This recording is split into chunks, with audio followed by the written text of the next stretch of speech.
Hey everyone, TB Shores here. It is March 19th, 2021. It's 8:15 p.m. We're going to try to get back into what we were looking at here in Psalm 10 and Psalm 55 verses 10 and 11.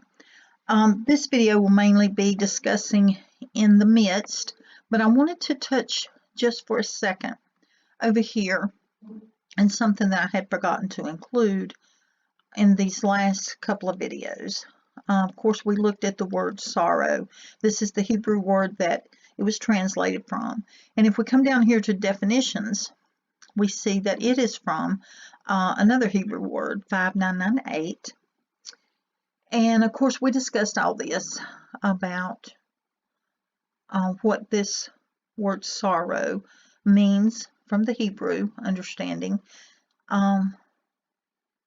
It meant trouble, mischief, labor, toil, a wearing effort. So surely we could see that this was all about negative effects on people and in people. And one thing I want to re-emphasize right here, it says whether of body or mind. And we need to keep in mind that this is not just about the enemy. We know from what we've been shown about the pig land and the building blocks and the manipulation and the interfacing that will take place there. We know that that is definitely going to affect the spiritual part within, and their goal is to shut off the voice of God, okay? But it's not just about that. It's about a weariness, physically and spiritually, of wearing people down. And it's I don't even know how to describe it. I think it starts more of a wearing so that people are more easily controlled, and then it gets into just a pure controlling of, okay? There's still a lot of things I don't completely understand, but I know this is about how the enemy wants to take over, not just the physical aspects of our lives, but the spiritual and inner person that we are. And when we start understanding that, I mean, it's hard to wrap your head around, but it is a very devious and methodical thing that is being perpetrated on humanity. But as we look in, the thing I want to show you here is when we look at the Hebrew word that this came from, what had stood out to me was down here in the definitions where it says work severely and with irksomeness. Now I don't have irksomeness pulled up, but I do have this wrote down in my notebook. So I just want to touch on it briefly because I think it's something that we need to point out because it is something we can see coming into play a lot right now. Irksomeness means causing weariness and annoyance and vexation. And certainly with what's been going on about the face coverings and all this hype about how things are affecting, whether it be through sickness, through death, and I think things are definitely numbers are being manipulated. Let me just put it that way and leave it alone. Okay, so we see this as about a wearing on the people, okay? Because all this is wearing on people. It's affected everything. It's affected how we live our lives, how we shop, how we do our job. Some people don't even have a job. all these things have been affected in dramatic ways, and it starts having a weariness on people, and it brings about an annoyance. And when we look at the deeper in this word vexation, it means causing anger and fury and irritation, to anger and provoke. So it's about pushing people to that limit, to where they are having these negative emotions and feelings and are ready to explode. And once the stick, what was within it, begins to take hold within the temple, within this body, we're going to start seeing an escalation, an increase of all this that we see going on now, but it's going to be at a level that is going to be unimaginable. There's no way to explain. I know what I'm being shown in the spirit. A lot of it, there's no way to explain it. And everything that I've been shown in the Word, I'm covering what I feel the Lord wants me to do, as in connecting dots, because there's no way I could cover everything. It would be never ending. But as we get into, we're going to back up. I just wanted to emphasize what we see here in understanding this word sorrow and what all is entailed with that. And we can see that coming into play now, even before the manipulating effects of what will happen with what's been put inside the body. But as we look into understanding this phrase, in the midst, okay, we're just going to click right here. We see it mentioned right here in verse 11, verse 10 and verse 11, just back to back. That means the Lord wants us to take note of it. Okay, it's from the same, both words are from the same Hebrew word. Sometimes they are not. That's why I want to emphasize. And as we get into this, in the midst, okay, the Hebrew word that it's translated from is H7130. When we look down here at the usage, we see midst, among, inner part, middle, as in, inward part, physical sense,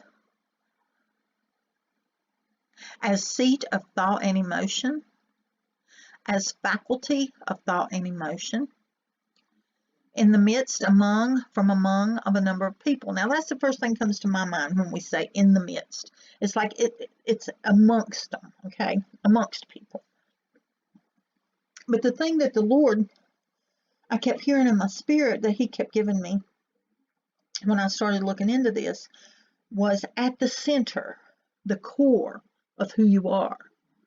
And He had given me that a few days ago when I was looking into a connection to this, and how it, what we learn about this inner part, this inner man and heart, how they are the same. We'll get into that in a few minutes. But we come down here to the definitions, and certainly we see the center is here in the example. So we can know this is talking about an inner part that is in the middle, in the center of us. And just like I said, the Lord was saying to me, at the center, the core of who you are, okay? So then when we back up, I want to get into this inner part. The first thing that came to my mind was a scripture that's in Ephesians 3, and this is what it says, that He would grant you, according to the riches of His glory, to be strengthened with might by His Spirit in the inner man.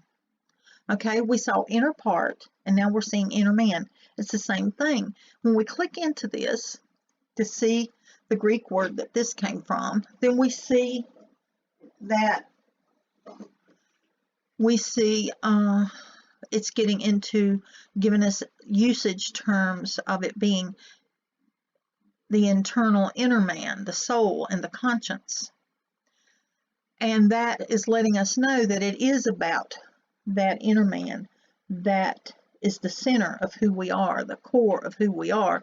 So this is speaking about, in this scripture, these things affecting the inner man of who we are.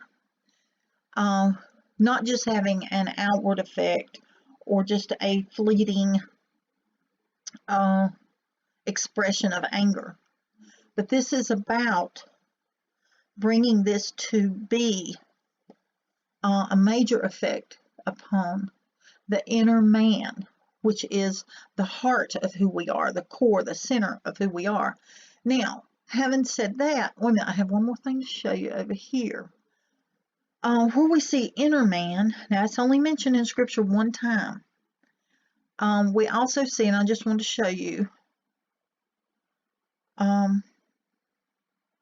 it's mentioned again here, but as inward man. It's the same Greek word that it's translated from. It's in Romans 7:22, and it's specifically talking about the inner man, the inner part of who we are. And how we know that that is the heart of us, the heart of who we are, is if we back up here to still in Psalm 55, we just back up a few verses and we go into where it says, my heart is sore pained. Okay, let's see what a Hebrew meaning heart comes from here. And I'm just saying this to distinguish that it's not about this organ within us, the heart as an organ. This is about the spirit man within us. That is the heart of who we are. And when we hear the phrase, the Lord dwells in my heart, it's the Lord dwelling in our inner man, not in our physical heart organ. And right here, this should clear it up, because Scripture defines heart as, right here very specifically, inner man, mind, will, heart, understanding. So it's about that inner man, the part of us that has emotions and passions and thinking and memory and discernment and a conscience. It is referring to that as being in the midst of us, because we can clearly see how, if this will pull my scripture back up, we can clearly see how that when we look at, let me get back to it, in the midst, once we understand what the spirit man is, it's that inner part, it's that center of us, we can clearly see it's that part of us that has thoughts and emotions. We can clearly see that is what this midst is talking about. Seat of thought and emotion. Faculty of thought and emotion. We see that also mentioned over when we dug into Matthew 6 and looked at the meaning of the eye, where it said the let's see, the light of the body is the eye. And we dug into the eye and come to understand that it was talking about that inner eye. It's about that inner part of us, that inner spiritual part of us. And let's see, I'm going to see if that covers that.